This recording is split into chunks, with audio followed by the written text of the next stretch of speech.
So today we're going to work on unsticking stiff ankles, and one of the treatment tools that I've found that's just been really just massively helpful for a lot of my patients is the floss band. In this case, I'm using the Rock Floss bands, and so today we're going to work on teaching you how to unstick stiff ankles.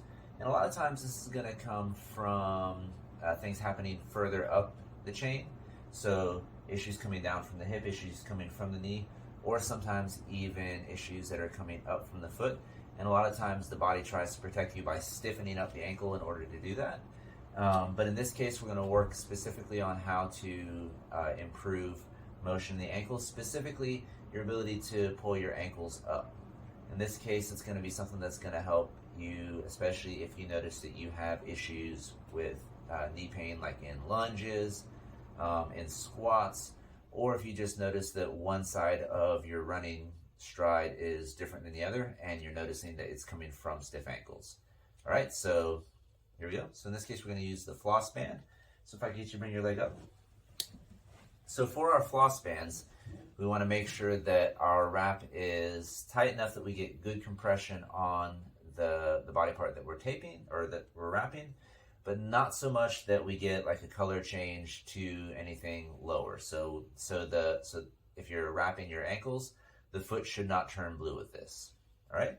So another thing I found specifically with this is that we tend to get better results if we wrap out to in. So in this case, I'm going to go ahead and anchor above the ankle, and as I come down, I'm going to pull up.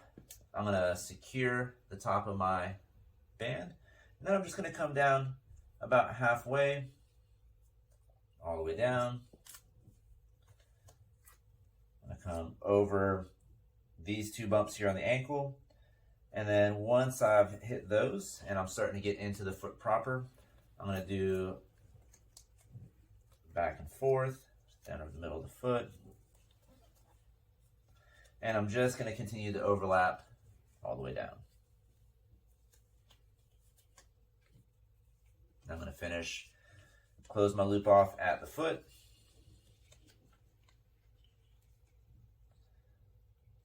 And there's our wrap. All right, so once we've gotten our foot wrapped, we have a couple different directions that we can treat it. One of the ones that I've found, especially if I'm having difficulty pulling my foot up and in, is actually going to be taking it in the opposite direction. So in this case, I'm going to take my hand over the top, and I'm going to push down and across. And that's going to be the motion that I'm going to teach Paige here how to do for herself. So again, I'm going to come over the top till you feel a stretch in the top of the joint. I'm going to take it in till I feel that end range stretch. So no pain with that, right? Mm-mm. Okay, so I should not have pain with this. If you do notice that you have pain in your ankle and you take it a little bit less than that and bring it out, you'll often notice that that pain starts to disappear as I do more repetitions and bring it up and in. All right, so in this case, let's go ahead and get you to cross this leg over the other. So this foot over the other leg, all right? And so what you're gonna do is you're gonna take this hand, you're gonna secure that there. This hand here is gonna come up over the top, and it's gonna pull down and across. So you wanna go ahead and get that to feel similar to what I did. And so you actually wanna have this hand come over that big toe as well. So bringing the big toe down is gonna be key in this one for working on improving mobility. All right, so if you've noticed that first move, so bringing the foot down and in, hasn't solved the problem, our second way of doing this is to use the floss band to give us a little bit more room inside the joint proper. And so in this case, again, with our joint wrapped, tight enough that we feel the pressure on there, but not so tight that the toes are changing color. What I'm gonna have you do is I'm gonna have you lunge forward and trying to keep that heel on the ground. Take it as far forward as you can and out. So we're going to do this for repetitions. And so if you're doing this at home, often I have people do this for about 15 to 20 repetitions, in and out. Good. And so you should feel a pressure to the front of the joint.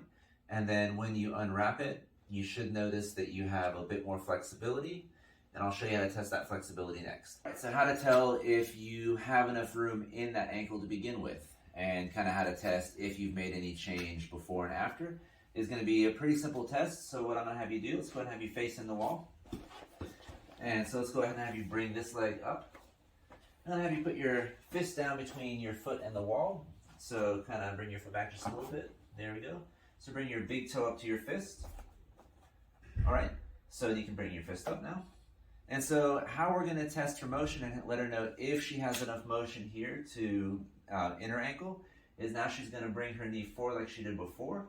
And can she tap the wall? All right. In this case, yes, she can tap the wall, but it's most important that the foot is not popping up when I'm doing this test. You want to make sure your heel has contact with the wall, with the floor the whole time, and that the knee can come to the wall. And so if you were not able to do that before you did the compression wrapping, and then you did your treatment and you're able to do it now, congratulations, you've just gone ahead and bought back some of your mobility in that ankle. If you notice a change in the stiffness, so maybe you could reach it before, but you notice that one side was stiffer than the other, and you notice improvement after the compression wrapping, well then you've just equalized your ankles and you've reduced one of your risks for injury. All right, thanks for joining us. I'm Dr. Brandon, and today we're going to be working with probably the tool that's been kind of the biggest game changer for me for self-treatment and for helping people get rid of those persistent knots, those persistent sore areas in the hips, in the calves, but also if you're dealing with